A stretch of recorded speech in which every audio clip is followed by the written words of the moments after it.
حدیث پاک میں آتا ہے یؤتی بانعم اہل الارض، انسانی تاریخ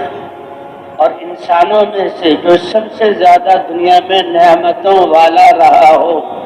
ساری خوشیاں، ساری اسباب، ساری چیزیں اس کو ملی ہو، اس کے برابر بھی کوئی نہ ہو، اس سے اعلیٰ تو دور کی بات ہے، لیکن ہدایت والا سرمایہ نہیں ہے، اس لیے حدیث میں کیا فرمایا؟ وہ جہنم والوں میں سے ہے۔ دنیا والوں کی نظروں میں تو بڑا کامیاب رہا کہ انسانی تاریخ میں اس سے اچھا کوئی آیا ہی نہیں، تو انعام اہل الارض، لیکن ہدایت کا سرمایہ نہیں ہے تو لکھا ہوا اہل النار، یہ جہنم والوں میں سے ہے۔ تو اس کو لا کر میدان محشر میں کھڑا کیا جائے گا۔ یہ دنیا والے لوگ تو اپنی عقل سے سوچیں گے واہ کتنا کامیاب انسان ہے، کیسے دنیا کی نعمتوں میں زندگی گزار کے آیا۔ اللہ جبرائیل علیہ السلام سے فرمائیں گے کہ اس کو اس جگہ سے اٹھاؤ اور جہنم کے شعلوں میں صرف غوطہ دے کر لے آؤ، جہنم کے شعلوں میں صرف غوطہ دے کر لے آؤ۔ تو علماء فرماتے ہیں کہ جبرائیل علیہ السلام کی رفتار کہ ادھر اللہ کا حکم ہوا اور ادھر آن کے آنے زمین پر آ گئے، کہاں سے اللہ کا پیغام لاتے ہیں اور کیسے پہنچتے ہیں؟ تو اپنی رفتار سے جائیں گے اور اسی رفتار سے اس کو جہنم کا غوطہ دے کر کھڑا کر دیا جائے گا، اور گیا اور آیا۔ اب اس سے ایک عجیب قسم کا سوال ہوگا، اللہ تعالیٰ فرمائیں گے اے بندے بتاؤ هل مر بک نعیم قط، کیا تمہارے پاس سے کوئی نعمت گزری بھی ہے؟ ایک تو نعمت کو استعمال کرنا، اس کا مزہ حاصل کرنا، اور اللہ کی نعمتیں ایسی ہیں کہ نعمت کے سامنے آنے سے انسان کے دل میں خوشی کا آ جانا۔ یہ مناظر دیکھنے کے لیے لوگ جاتے ہیں تو ان جگہوں کے مالک نہیں بنتے، منظر کو دیکھنے ہی سے خوشی۔ یہ اللہ کی قدرت، یہ سرسبز پہاڑ اور یہ بہتے چشمے اور جھرنے اور یہ ٹھنڈی ہوائیں اور یہ اڑتے ہوئے بادل، اس مناظر سے انسان کتنا خوش ہو جاتا ہے، کتنا خرچہ کر دیتا ہے۔ تو نعمت کا دیکھ لینا، اب لوگ تو سمجھ رہے ہیں کہ یہ تو نعمتوں کو استعمال کر کے آیا ہے اور ان کا فائدہ اٹھا کے آیا، اور سوال ہو رہا ہے کہ نہیں، کیا نعمت صرف گزری ہے، اس کی خوشی بھی تمہیں ہوئی ہے؟ هل مر بک نعیم قط وهل رأیت خیرا قط، کبھی خیر کو دیکھا بھی ہے کہ اچھائی کیا ہوتی ہے، ٹھنڈا موسم کیا ہوتا ہے؟ جی ہاں، کبھی یہ خیر کو دیکھا بھی ہے؟ وہ اتنی تکلیف میں ہوگا انسان کی عالم حیران، وہ کہے گا ما مر بی نعیم قط، نہ میرے سامنے سے کوئی نعمت گزری ہے کہ اس کی خوشی کا مجھے آج احساس ہو، اور نہ میں نے کوئی خیر دیکھی ہے کہ جس کی وجہ سے سکون میں ہوں۔ مجھے تو اتنی تکلیف ہے کہ گویا نہ کوئی نعمت میرے سامنے سے گزری ہے اور نہ کوئی خیر میں نے دیکھی ہے۔ تو بتایا جائے گا یہ ہے تمہاری دنیا کی محنت کا نتیجہ، اور یہ ہے وہ جہنم کا عذاب جس سے اللہ کے رسول تمہیں ڈراتے رہے اور اللہ کی کتابوں کی آیات بتلاتی رہی اور زمانے کے حالات تمہیں بتاتے رہے کہ ابھی تو جھونکے میں صرف جھونکا آیا ہے، اس میں ایک ڈبکی لگائی گئی ہے، تم اتنی تکلیف محسوس کر رہے ہو کہ سب کچھ بھول گئے، سب کچھ بھول گئے اور کہتے ہیں میں نے کوئی فائدہ حاصل نہیں کیا۔ اے ناکام انسان، اب تمہارا مقدر اس جہنم میں ہمیشہ جلنا ہے، اللہ ہماری حفاظت فرمائے۔ اسی وقت فیصلہ ہوگی، پہلی گھڑی ہوگی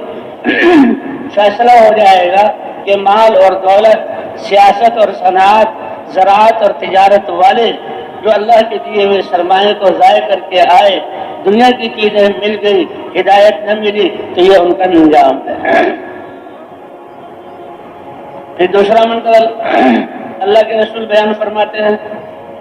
کہ وَيُؤْتَى بِأَشَدِّ النَّاسِ بُؤْسًا، یعنی جو لوگوں میں سب سے زیادہ تکلیف میں رہا ہو۔ یہ عجیب الفاظ ہیں حضور صلی اللہ علیہ وسلم کے اور عجیب سبق ہے امت کے لیے۔ عرب انسان، آدم علیہ السلام سے لے کر قیامت تک آنے والا انسان، کسی کا استثناء نہیں، اس میں سے جو سب سے زیادہ تکلیف میں ہو کہ اس کے برابر بھی کوئی نہ ہو، یہ زیادہ ہے، لیکن ہے یہ جنت والوں میں سے، لیکن ہے یہ ایمان اور ہدایت کے سرمایہ والوں میں سے۔ اس کا دل اور جسم کا رواں رواں اللہ کے احکامات اور ایمان سے روشن اور منور اور خوشبودار ہے، لیکن دنیا میں سب سے زیادہ تکلیفوں میں رہا۔ سب کے سامنے اس کو کھڑا کیا جائے گا، دنیا والے اسی اعتبار سے سوچیں گے کہ یہ بیچارہ، کیا اس کی زندگی، نہ صحت اس کے پاس تھی، نہ اچھا جسم اس کے پاس تھا، نہ کپڑوں کی نعمت اس کو ملی، نہ رہنے کی رہائش کے لیے کوئی سایہ اس کو ملا، نہ پاؤں میں اس کے جو ہے کوئی دیترے تھے، نہ جسم پر کوئی چیتڑا تھا، نہ اوپر اس کے کوئی جھونپڑا تھا۔ یہ تو بیچارہ بڑی تکلیف میں رہ کر آیا ہے، لیکن ساتھ لکھا ہوا یہ جنت والوں میں سے ہے، کیونکہ یہ سارے اسباب اللہ کی رضا اور جنت کا سبب نہیں بن سکتے۔ اللہ کی رضا اور جنت کا سبب تو دل کا ایمان ہے اور جسم سے نکلنے والے اعمال ہیں۔ لوگ اس لیے سے دیکھ رہے ہیں، اور حدیث میں ہے کہ جنت والا ہے، اور انسانیت کو دکھلانے کے لیے پہلے وہلے میں، پہلے مرحلے میں اللہ بتائیں گے تو آتا ہے کہ جبرائیل علیہ السلام کو حکم دے گے کہ اس کو اس جگہ سے لو اور جنت کی فضاؤں میں ایک جہاں ڈبکی دے کر لیا، بس داخل کرو اور نکال لو، اور جبرائیل علیہ السلام اپنی رفتار سے جا کر اسی تیزی کے ساتھ جنت میں لے جائیں گے اور نکال کر کھڑا کر دیں گے، اور اس سے پھر سوال ہوگا، اے ابن آدم بتاؤ، حل مر بک بؤس قط، کیا کوئی تکلیف والا منظر تمہارے سامنے سے گزرا ہے؟ کہ انسان جب ایک برے منظر کو دیکھ کر دل مقدر ہو جاتا ہے، کھانا اس کو جو ہے کرکرا ہو جاتا ہے، مزہ کرکرا ہو جاتا ہے، اور بڑے جو ہے چین اور سکون دوسرے منظر کو دیکھ کر،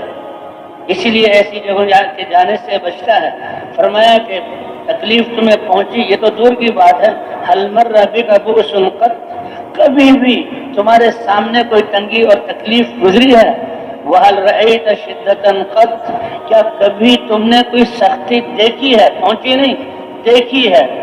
لیکن جنت کے ایک جھونکے کی وجہ سے اس کے دل اور روئے میں ایسا مزہ اور خوشی ہوگی کہ وہ دنیا کی ساری تکلیفیں بھول جائے گا، اور میدان محشر میں سب فرشتوں، انسان اور جنات کے سامنے اور اللہ کے دربار میں کہے گا، اے اللہ میں ایسا جو ہے مزے میں ہوں کہ میں نے نہ کوئی تکلیف میرے سامنے سے گزری ہے اور نہ میں نے کوئی سختی دیکھی ہے۔ فیصلہ ہوگا کہ جس جنت کے ایک جھونکے نے تمہیں یہ راحت بخشی ہے، تم وہ سرمایہ لے کر آئے ہو ہدایت والا کہ ہمیشہ ہمیشہ اس جنت میں تم رہو گے۔ اللہ ہمیں جنت والا بنا دے۔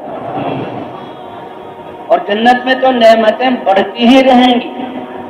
دنیا میں تو زندگی کا ایک خاص وقت ہے، خوشی کی ایک خاص حد ہے، زیادہ خوشی ہو تو بھی دل پڑ جاتا ہے، انسان مر جاتا ہے، تکلیف کی بھی ایک حد ہے، ہر چیز کی یہاں ایک حد ہے، وہاں پہنچ کر انسان اب پریشان ہو جاتا ہے، لیکن جنت کی تو کوئی حد نہیں، اس کا تو حسن بڑھتا رہے گا، اس کے تو مزے بڑھتے رہیں گے، وہاں تو خوشیاں زیادہ ہوتی رہیں گی، اور آخری جو اس پر مہر اللہ اپنے دیدار سے کرائیں گے اور اللہ اپنی رضا کے اعلان سے کرائیں گے۔ کیا اس سے کوئی بہتر چیز عطا کروں؟ کہ اللہ اس سے بہتر چیز کیا ہے؟ اللہ تعالیٰ اپنا دیدار کرائیں گے، دیدار میں ان جنت والوں کو جو ہے خوشی حاصل ہوگی وہ جنت کی نعمتوں سے بھی حاصل نہیں ہوگی۔ کیا اس سے افضل چیز تمہیں عطا نہ کروں؟ کہ اللہ وہ کون سی چیز ہے؟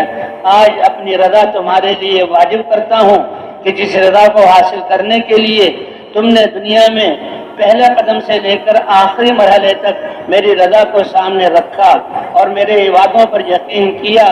آج وہ رضا واجب کرتا ہوں کہ اس کے بعد کبھی تم سے ناراض نہیں ہوں گا۔